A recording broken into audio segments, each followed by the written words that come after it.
ఎందుకు చేసావు?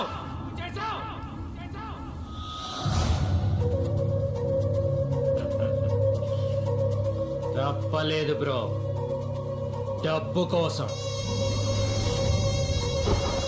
ధనం మూలం ఇదం జగత్. నీకు అర్థం కాదులే, మా తెలుగు మీడియంలో చాలా బాగా చెప్తారు. అది ఇల్లా బ్రో? ఔటర్ రింగ్ రోడ్ 5 కిలోమీటర్ల దూరంలో ఉన్న స్వర్గం. పిలిస్తే పనుల్లో, అరిస్తే సెక్రటరీలు, ఆవలిస్తే డాక్టర్లు.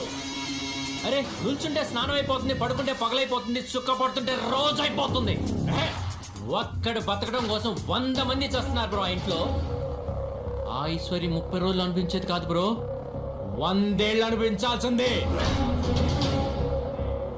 అప్పుడు డిసైడ్ అయిన బ్రో, నాకు ఆ బ్రతుకుండాలంటే నువ్వు బతికుండకూడదని. వాడు స్లంలో సమాధి.